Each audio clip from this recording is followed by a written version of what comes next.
author's note.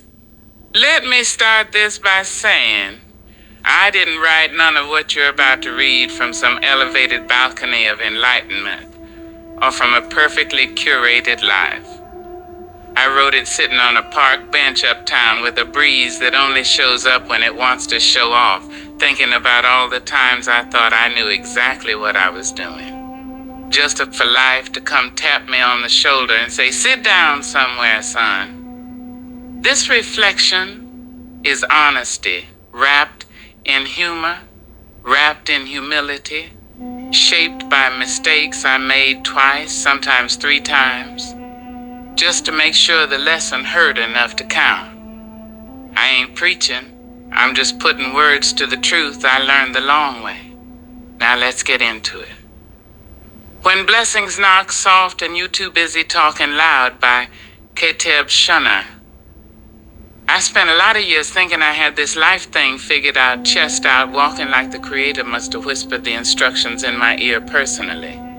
But man, listen. Confidence can be loud, but it don't mean it's right.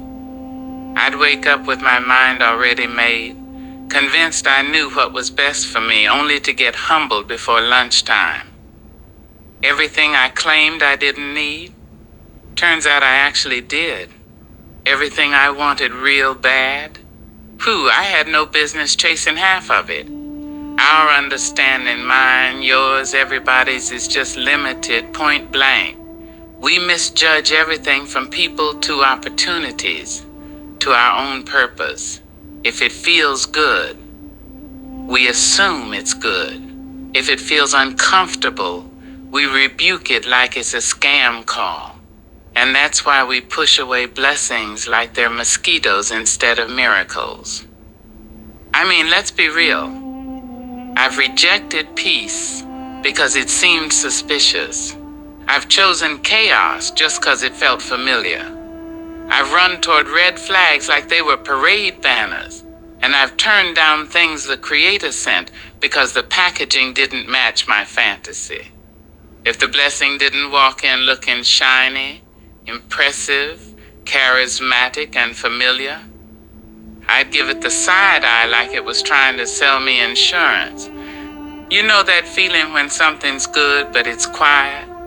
And you think, nah, this too calm, something wrong. But really the issue wasn't the blessing, it was me being used to confusion. It took me years to understand that discomfort can be divine. That the Creator will send you strength disguised as loss, wisdom wrapped in inconvenience, and blessings wearing dusty shoes. I didn't like that lesson, but I needed it. Because every time I said, this ain't my type, or this don't fit my vision, or this is too slow, or this is too good to be true, what I was really saying was, Creator, I don't trust your process. Let me do it my way. And my way kept landing me in the same tired lessons like I was taking summer school in my own life. Now let me tell you about this little folk tale that drifted into my spirit one night, sitting under them old oak trees that lean over the sidewalks like they got secrets.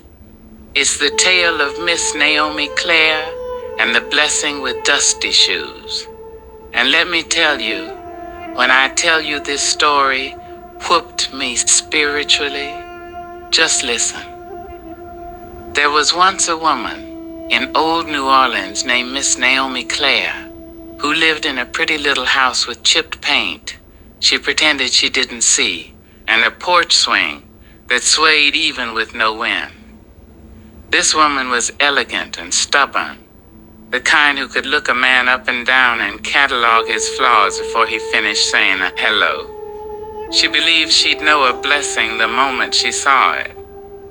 If the Creator send it, she'd say, it'll shine, it'll sparkle, which sounds cute and delusional. One day she stood on her porch and hollered at the heavens, Creator, I'm ready.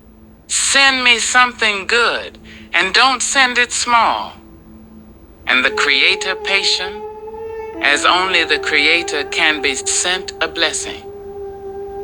But the blessing arrived with dusty shoes, tired eyes, and a humble presence, like he'd walked through half the state to get to her. Miss Naomi Claire looked him up and down and said, my blessing wouldn't track in dirt, and she closed the door.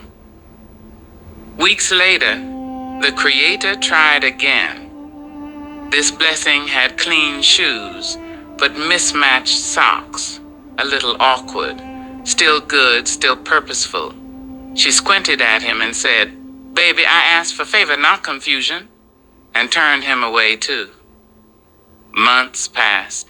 She complained again, loudly. So the Creator sent another blessing, tall, handsome, well-spoken, immaculately dressed, the whole pack. Folks say even the sun hit him different. But when he knocked, Miss Naomi Claire had trained herself to doubt even the good. She narrowed her eyes, judged him like a panelist on a talent show, and closed the door soft like regret. And from that day on, people swore the Creator carved a quiet truth into her spirit. If you keep rejecting the blessings I send, stop complaining about what you lack. When that story came to me, I felt it deep. Because I've been Miss Naomi Claire, just with more facial hair and more pride. I've shut out people who were good for me because they didn't look like what I imagined. I've turned away opportunities because they didn't stroke my ego. I've doubted gentle things because they weren't dramatic enough. And I've stayed loyal to noise because silence made me face myself. And the worst part? Sometimes the Creator sent help through a person I didn't expect or a moment I didn't like. And I said, no thank you, like I had the blueprint to my own destiny in my back pocket. But here's the truth no one likes to say out loud. Negativity will borrow anybody's voice. Family, friends, strangers, your own thoughts when you're tired. And if you don't learn the Creator's tone, if you don't learn His frequency, those borrowed voices will talk you right out of the path meant for you. I used to say, I don't need nobody. I can do bad by myself.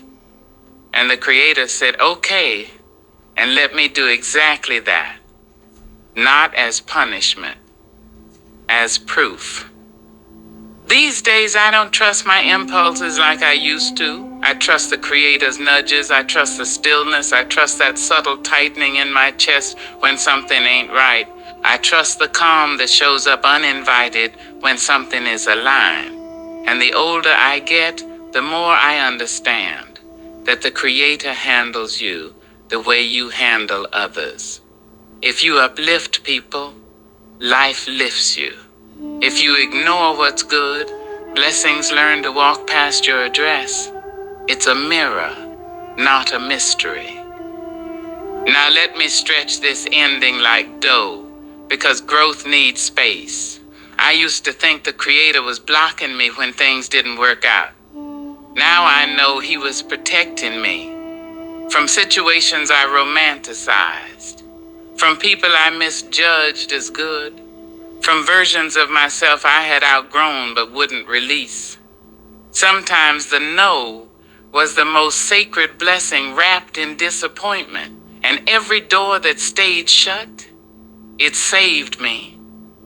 When you finally stop trying to control everything and start letting the Creator actually guide you, life opens up like the river at sunrise, quiet, wide, honest. And my friend, it feels good, and it feels like relief, like something in your chest unclenched for the first time in years. Like breathing without bracing. Like the first cool breeze after a humid New Orleans week, the kind that makes you close your eyes and whisper, thank you, I almost missed this. And that's where I'm standing now, not perfect, not finished, but willing. I've learned to stop pushing away the quiet gifts just because they ain't loud enough to distract me from myself. I've learned to open the door softer. I've learned to listen deeper. And I've learned that if a blessing shows up wearing dusty shoes, tired eyes, mismatched socks, or calm energy, I'm inviting it in. Because I refuse to miss what's meant for me ever again. And neither should you.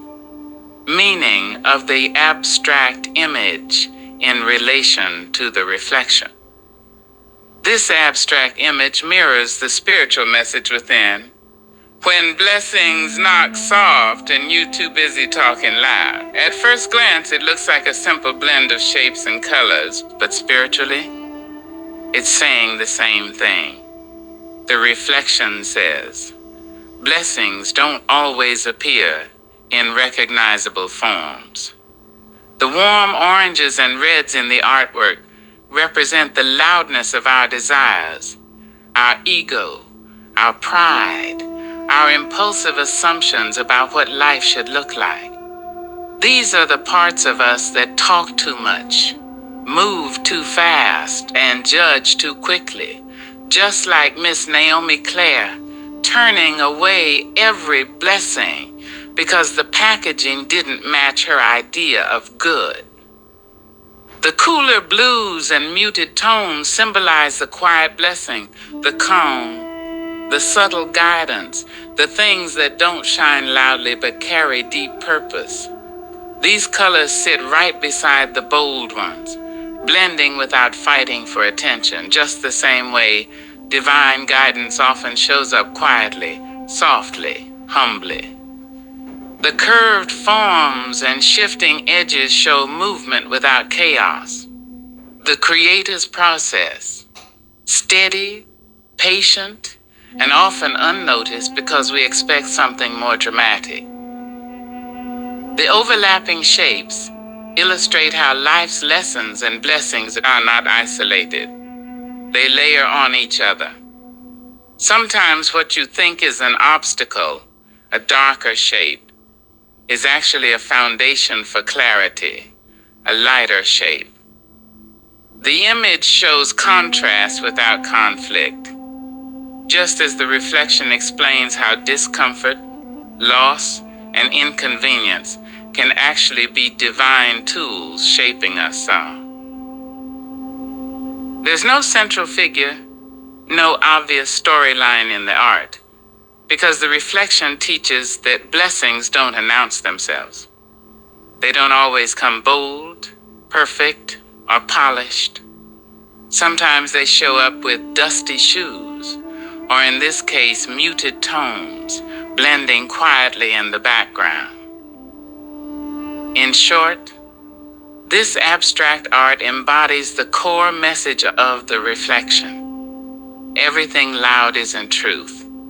Everything quiet isn't empty. A blessing doesn't need to be shiny to be divine. If you only look for the bright colors, you'll miss the deeper shades that carry your breakthrough. The artwork invites the viewer to slow down, look deeper, and notice how beauty hides inside subtlety, exactly like blessings do.